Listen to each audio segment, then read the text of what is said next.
Tati has been hailed as the French Chaplin, with a number of his almost silent comedies as his alter ego character Monsieur Hulot.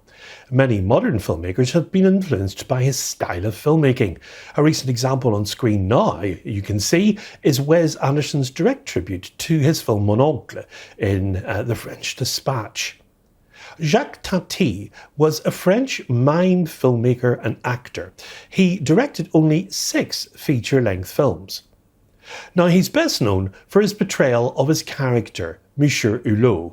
His first appearance was in Jour de Fête in 1949, followed by Monsieur Hulot's Holiday in 1953, and Mon Oncle released in 1958, and his first colour film to be followed by Playtime in 1967.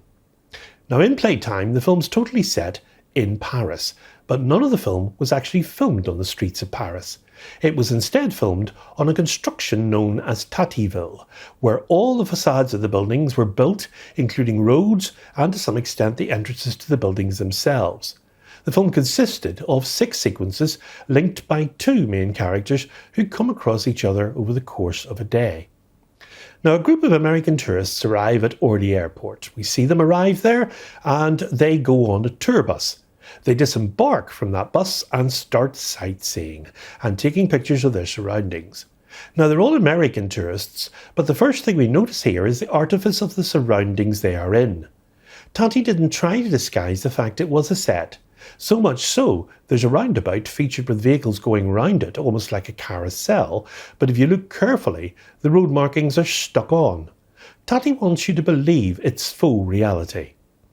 Fans of Tati's more conventional previous films, Mon Oncle and Monsieur Hulot's Holiday, will appreciate the return of the director's beloved character.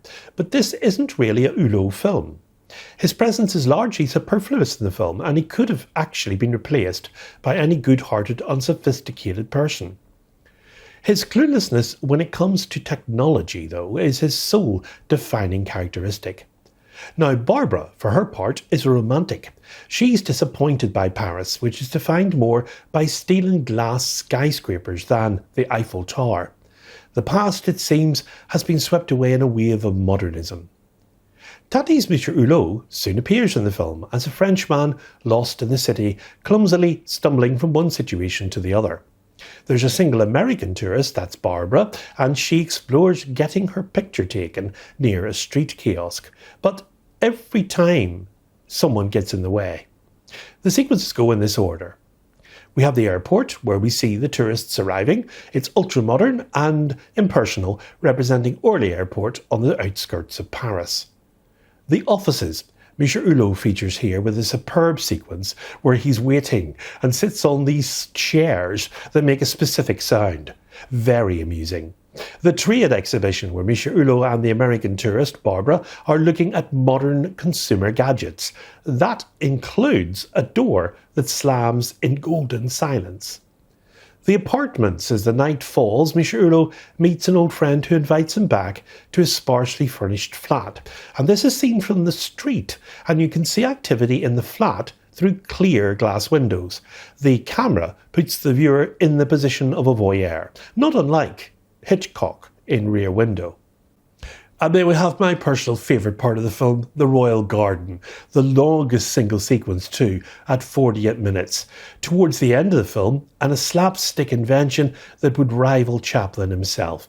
Very precisely choreographed movement here, and accidents occurring throughout. Again, Monsieur Hulot arrives here. It's great fun just watching things unfold and events almost being foreshadowed.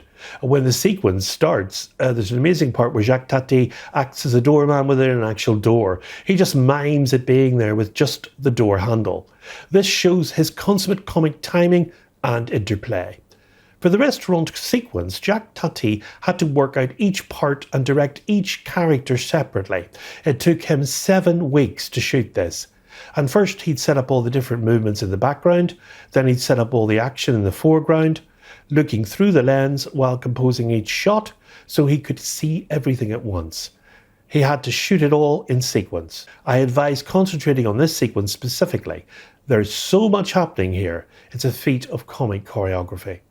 And finally, the carousel of cars. As mentioned earlier, the girl Barbara goes back to the tour bus and it orchestrates a ballet of cars on the roundabout as they return to the airport.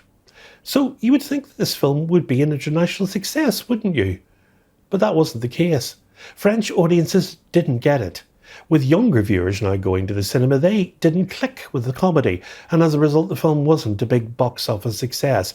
And because of the exorbitant production costs, mostly going on Tativille, built on the outskirts of Paris, Tati himself personally lost a lot of money and ended up bankrupt. Complaints were that the film was too long, resulting in Tati cutting down individual copies of the film from the original runtime of 140 minutes to under 120 minutes for general release. Now, Tati assured the film community that the original 70mm negative remained in his possession, but after various re-releases in the decades to come, the longest cut yet runs 124 minutes. At that time, Tati's artistic integrity towards the project was both inspiring and debilitating. He intended Playtime to be something new, a spectacle cinématographique, featuring an exclusive first-run showing with reservable seats and something more akin to live theatre.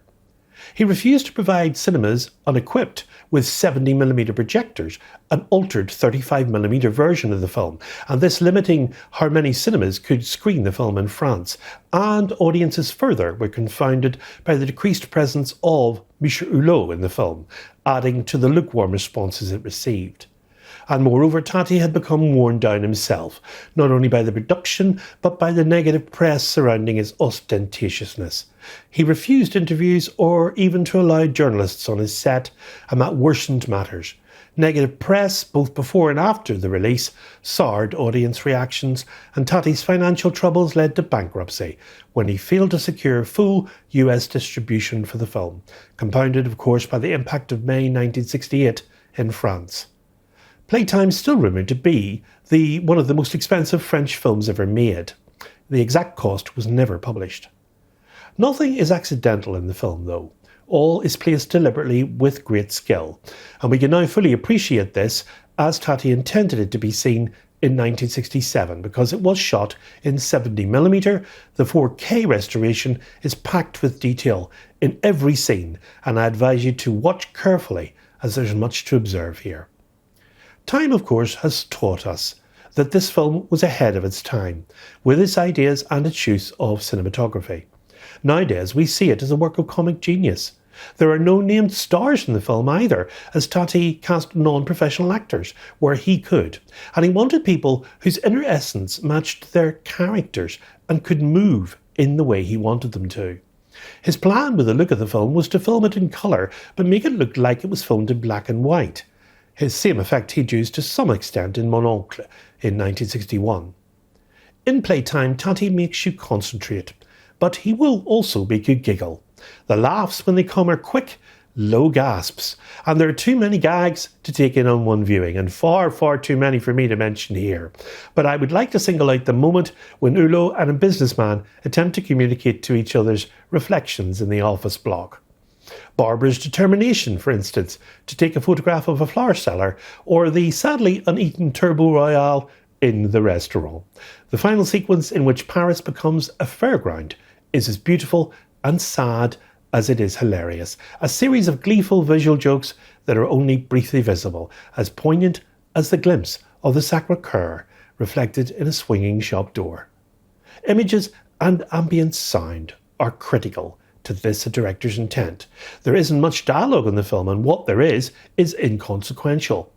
Tati uses sound to emphasise the atmosphere, the echo of footsteps in the airport, the hum of fluorescent lighting in the office building, the chaos of the nightclub, the silence punctuated only by street sounds, looking through the apartment windows where things can be seen but can't be heard. Tati's cameras never get too close to the characters here, preferring wide and mid-range shots. This accentuates the distance and lack of intimacy.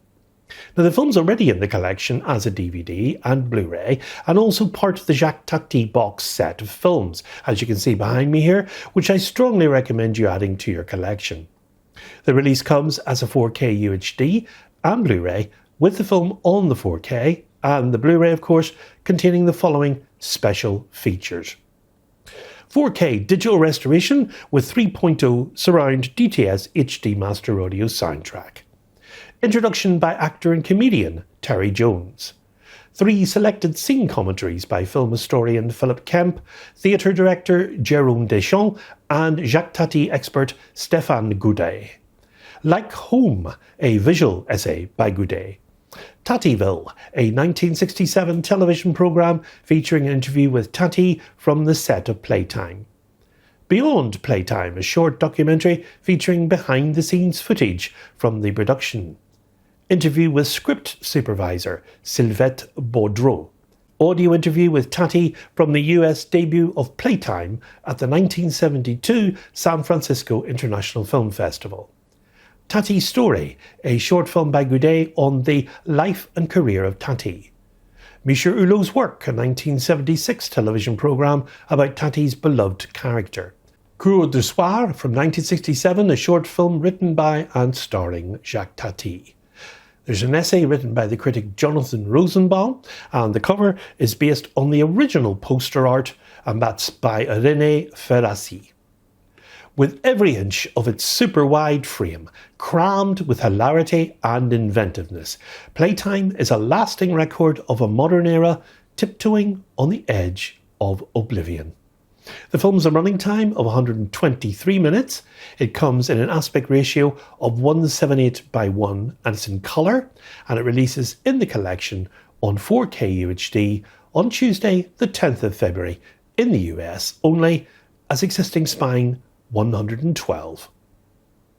Next time on Let's Talk Criterion, we'll be taking a look at Cloud, a film from the Cure director Kiyoshi Kurosawa, coming to the collection on Blu-ray.